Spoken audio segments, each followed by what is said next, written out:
Hey there, and welcome. So forget everything you think you know about a dry math lesson.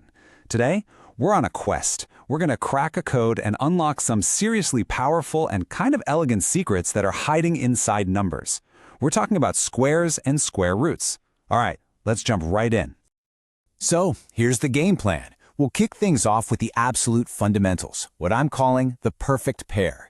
Then, we'll unlock our first tool for cracking the prime code. After that, we're going to grab a major power-up for the really big numbers. Then, we'll master fractions and decimals. And finally, I'm going to let you in on some incredible hidden patterns. All right, first things first, the perfect pair.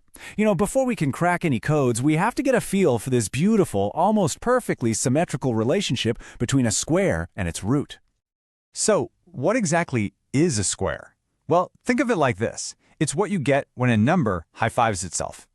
You take a number, you multiply it by that same number, and bam, you've got its square.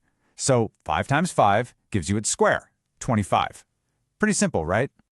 And if the square is the action, the square root is its perfect partner. It's basically the undo button. It's the number that asks the question, hey, what number when multiplied by itself gets us back to the original? So the square root of 36 has to be 6, because 6 times 6 is 36.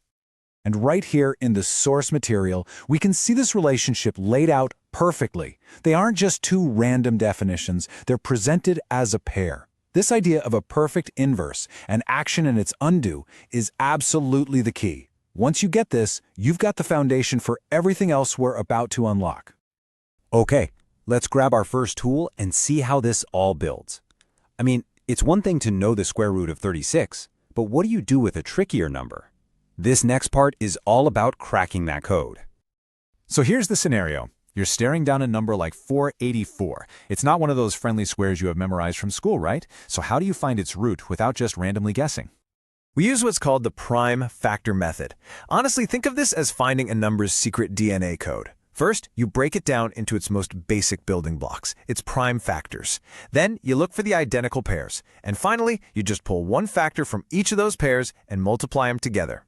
That's it. That's your answer.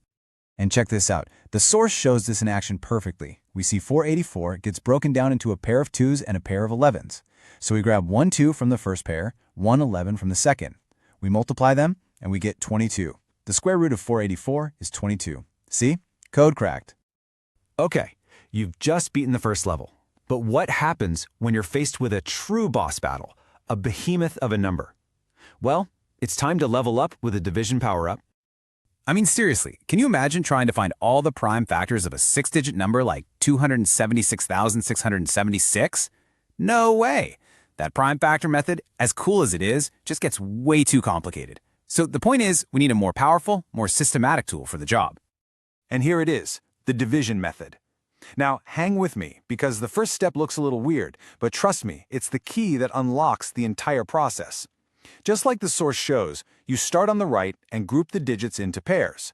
So 276676 becomes 276676. This pairing lets us tackle the number piece by piece instead of all at once. Okay, with our pairs all lined up, we just focus on the very first pair on the left, 27. And we ask a simple question. What's the biggest number that when squared is still less than or equal to 27? Well, let's see. 4 squared is 16. 5 squared is 25. 6 squared is 36, so that's too big. The number is 5. And that 5 becomes the very first digit of our answer. All right, now for the really clever part of this whole system. First, we bring down the next pair of digits, 66, and put it next to our remainder. Then, and this is the big move, we take the answer we have so far, which is 5, and we double it. That gives us 10. We put that 10 off to the side, and that becomes the base for our next move. And from here on out, you just rinse and repeat that exact same process. In this example, we figure out the next digit is a 2. We subtract, bring down the last pair, double our new answer of 52, and you just keep going. This system just churns away, piece by piece, until it spits out the final clean answer, 526. A massive number, totally tamed by this awesome process. So we've totally conquered big numbers. But, the world isn't always made of nice, clean, whole numbers, is it? So let's expand our toolkit to master fractions and decimals too. And the great news is the rules here are actually super straightforward. For a fraction, you just pretend it's two separate problems. Find the square root of the top number, then find the square root of the bottom. For decimals, that pairing rule we just learned still works. You just start at the decimal point and work your way out. And you can see it right here in these visual guides from our source. On the left, a fraction gets solved top and bottom, no problem. And on the right, you can see that same digit pairing technique we used before, but now for a decimal. Two different kinds of numbers, two clear, simple methods to solve them. All right, you've learned the techniques. You've earned the power-ups. Now it's time for the payoff. This is the insider knowledge, the hidden patterns that are going to let you see the world of numbers in a totally new way. This, right here, is the first huge secret. A perfect square has what I like to call a digital signature. It can only end in one of these 6 digits: 0, 1, 4, 5, 6, or 9. This means if you ever see a number ending in a 2, a 3, a 7, or an 8, you know instantly, without a single calculation, that it cannot be a perfect square. How cool is that? And believe it or not, there are more secrets. Just look at this table. If a number ends in a 1 or a 9, its square has to end in a 1.